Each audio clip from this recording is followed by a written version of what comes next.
The story begins with a boy named Jules walking along a roadside. An SUV is parked in front of him. He walks past it quietly, but after going a little further, he stops.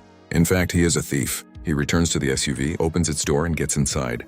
Actually, Jules doesn't want the car itself, but the valuable items inside it. First, he takes out the music system, and then he takes out the valuable items from the dashboard and keeps them for himself. Once he has finished his task, he tries to open the car door, but the door doesn't open. He had thought he would be able to open the door easily, but despite all his efforts, the door doesn't open. He still isn't too worried. He thinks the other door will open. He tries to open the other door, but it is also locked. He can't open that one either, and now his worry begins to grow a little. But Jules is still quite confident, because he can break the front windshield and get out. He tries to break the front glass with his foot. He kicks it several times, but despite all his efforts, the front glass doesn't break, and now his tension starts to increase gradually. He takes out the tire iron tool and hits the front windshield with it several times. But it is of no use. He doesn't know what to do. So he starts to pry open the plastic covering the door lock mechanism, and while he is doing this, his hand gets cut. Jules' worry has now increased even more, so he moves to the back seat of the car where he had urinated. He takes a gun out of his bag and fires at the front windshield. But the bullet ricochets and hits him in the leg, and here we find out that all the windows of this car are bulletproof. Along with his hand, his foot is now also injured. He takes off his t-shirt and ties it around the wound on his foot. Meanwhile, he sees a girl. He calls out to her and the girl comes over to the car. She takes a lipstick out of her bag, looks at her reflection in the side mirror window of the car, and applies the lipstick. After that, she starts to walk away. Jules starts screaming loudly, but she doesn't hear his voice. In fact, the entire car is soundproof. Furthermore, while one can see out from inside the car's windows, no one can see inside from the outside. This means that Jules is now badly trapped inside this car. He doesn't know what he should do. Now he tries to call his wife from his phone, but at that moment his phone turns off because its battery is very low. Here Jules feels very thirsty, so he drinks the entire bottle of Pepsi that was there. Slowly the day fades and night falls. Jules is very thirsty, so he tries to lick the water off the window glass above him. By now he is completely trapped. He is hungry and thirsty. Furthermore, he is now extremely tired. Somehow he spends the night in that car. The next morning, he is completely distraught. He reinstalls the car's music system that he had taken out earlier and turns on the music, which calms his heart for a little while.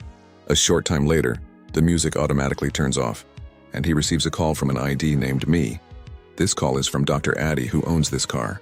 He tells Jules, "This is my car, in which I have installed many security features that I call Vortex 4. No one from the outside can see you, nor can anyone hear your voice. Furthermore, this car is completely bulletproof. There is only one way out of this car, and that is through the tank underneath. But if you do that, I will blow up the car because I have explosives placed under the tank." Dr. Addy also tells him about his personal life. He says, "My wife is no longer in this world, but my wife and my grandchildren live with me." He also reveals that he has a very dangerous disease and is going to die in a few months. But Jules doesn't care about any of this. He threatens him, "If you don't set me free, I will kill you and your family." However, the doctor is unaffected by his threats because he has gone mad. Jules then says to the doctor, "I am feeling very hot in here. Get me out of here." And now the call gets disconnected, and the car's AC automatically turns on. As the car's AC turns on, the cold inside the vehicle gradually begins to intensify. The car's temperature has dropped drastically. Here, Jules starts to shiver and puts his shirt back on, but it's no use because the cold is extreme. His lips begin to turn blue. He is suffering from hypothermia. Furthermore, the wound on his leg has now become infected. But before he loses his life, Dr. Addy turns off the AC, and now he has no idea what to do. Meanwhile, he sees a police officer approaching the car. A spark of hope ignites within him. He screams and shouts to get his attention. But the police officer can neither hear his voice nor see him. In fact, he has come to issue a ticket for this car because it is parked in the wrong place. No parking zone. The police officer places the ticket on the front windshield and leaves. Jules has now lost all hope. Then a new hope arises as a thief arrives and tries to open the car door. But Jules's luck is not good at all. Neighbors spot the thief and they chase him. Although the thief manages to run away, the police arrive at the scene. There are many people around the car, but no one knows that someone is trapped inside. So everyone eventually leaves. Then Jules receives another call from the doctor. The doctor now wants to know more about him. Jules tells him that he doesn't believe in the rules of this world. The rich people here want to crush the poor, and he never wants to let that happen. That's why he steals, just like his father and his grandfather used to do. Even if someone held him at gunpoint and ordered him to stop, he would still do this same work. And now the doctor likes his answer, so he tells him that behind the car seat, there is a pipe containing water used for cleaning the car. He can drink that water. Upon hearing this, Jules retrieves the pipe from the back of the car and fills a bottle with water from it. Although this water contains chemicals, Jules doesn't care and drinks all the water in one gulp because his entire body has become dehydrated. Another day passes in this manner, and the next morning it is shown that Jules' mind has also begun to be affected. He has become very weak, both physically and mentally. To keep his mind occupied, he starts designing the car's interior on a piece of paper. He is extremely hungry, so he starts eating the paper. After this, he starts feeling thirsty again, and now he has no choice but to drink his own urine, and out of desperation, he is forced to do so. During this time, he receives a call from the doctor. Jules has to listen to what the doctor says. The doctor tells him that there is a chocolate under the car's dashboard. He can eat it.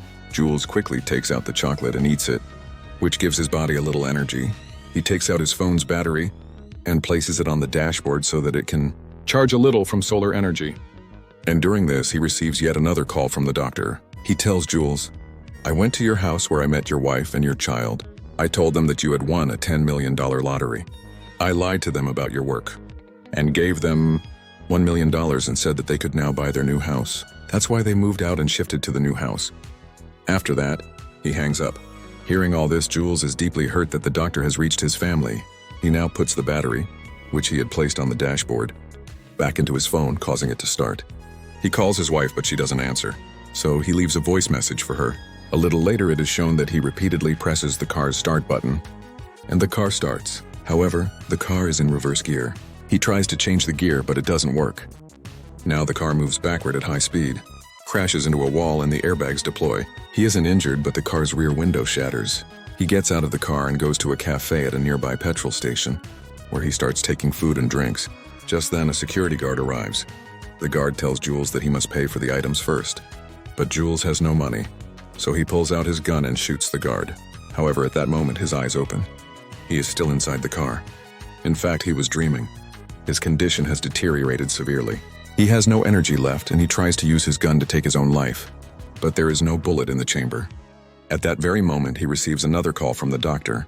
Simultaneously, the car's lights automatically turn on, and he sees the doctor standing outside. The doctor is talking on the phone. Knowing that Jules is in a critically weak state and lacks the strength to attack him, the doctor now enters the car. After getting in, he tells Jules, "Before today, I was robbed 28 times. That's why I built a car like this to trap any thief inside, and now you are trapped. You cannot leave this place alive." The story ends with this scene. Thank you for watching the video.